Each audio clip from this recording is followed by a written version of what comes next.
And as a leader, as a business owner, this is just part of the game. It's what you signed up for.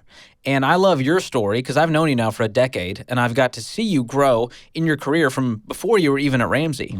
And so I want to dig into some of the early days in your career as you face some of this rejection. Are there some of those moments that still stick with you where you go, I could take myself back there right now? Oh, yeah. I think while you were setting it up, I was having searing pain kind of well up inside my chest. No, I think it's great. It was very traumatic for me. I had been volunteering 3 days a week, 3 hours in each of those days at a local sports radio station in Atlanta. So these are the early days. And I had a breakthrough moment that I've since spoken about and I write about, this idea that nobody's sitting around thinking about how they can help you. So I stopped kind of just passive going after it. And I said, all right, I'm just going to go do something. And this idea of working for free to get in and to get some experience and make connections, but I don't know why it took me so long, but I did it. And so I'd gotten into a local radio station. And so I started out just screening calls for a very popular midday show. And I would do some YouTube research for clips, and I'd come up with articles, and I was supporting the host, and so developed a relationship with them.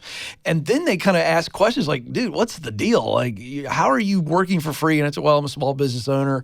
I'm late to the game. I really want to get into broadcasting, and I'm just here to serve. And they're like, oh, okay. So they'd ask more, and they realized I had spoken before, and I had done some leadership stuff. So anyway, they started going, what do you want to do some remotes for us? And so I drove up to Nashville and did live call-in remotes from the SEC basketball tournament, and they put me on the air. And this was exactly why I did it.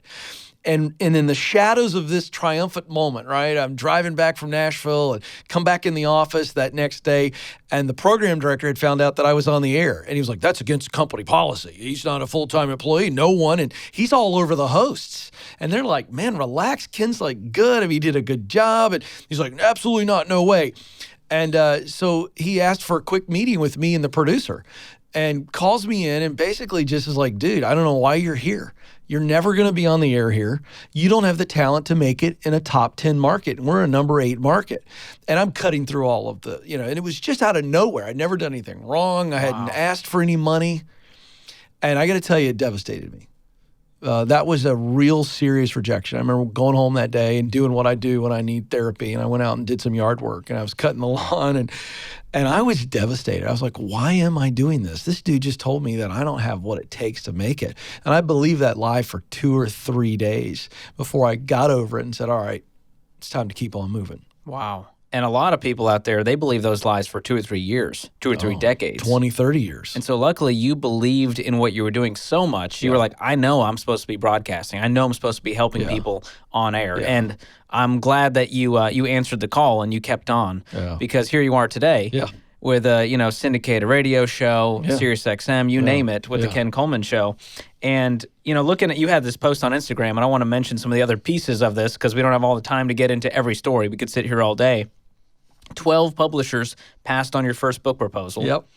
A TV exec told you were too old to try to get into media. Oh, yeah. And like you mentioned, 5 radio stations ignored your offer to pay for a 1-hour slot on the weekend. Oh, yeah. And you were willing to do whatever it took despite all that rejection because you wanted it that badly. Yeah, and I think that's really the key. Because that statement that day, and I'm cutting the grass, 2 to 3 days later, I did get back in the game, but I will tell you that my belief was affected. Let's just say that I had 100% belief before that. It knocked it down to 80% or 75%. And so what you just mentioned is really key. I wanted it. So I did. It hurt me. I mean, I began to have some serious doubts. But the desire, let's use another D word here, the desire outweighed the doubt. Ooh, that's good. Have you tweeted that? No. Save that one. Okay, good. Go back and watch. That's real time there. That's good. So let's talk about some strategies that our leaders can use as they face their own setbacks, their own rejections, their own, moments of doubt. Yeah. How did you get through those, and how do you still get through them today? Yeah. So I'll give you one strategy because I think it speaks to the mental and the emotional. Because when you hear the word no, rejection, it is a mental and emotional assault, kind of like a perfect storm coming at you both ways, right? It hurts our feelings, that's the emotion.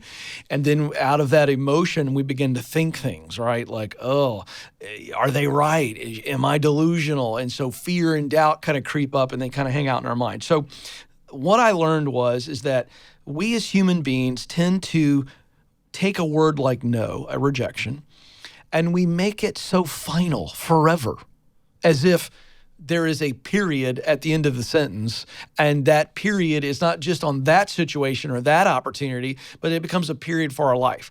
That's how traumatic the word no can be. So there's a little thought here. Let's turn no's into not yet or not here, because I think really that's what a no is. It is not here, not now. And so when we begin to think through no's as not here's and not now's, here's what happens. We turn rejection into redirection. Ooh. See, no is final, forever, done. Not here, not now is okay. Then if not here, where? Watch. See, it's almost an emotional and then a physical attachment. And then if it's not now, I go, okay, what else do I need to do? So if it's not here, where? And if it's not now, why? And so that leads me into redirection. I'm redirecting my eyes, and then my emotions kind of catch up with that when we begin to say, okay, it's not final. It's just not here, not now.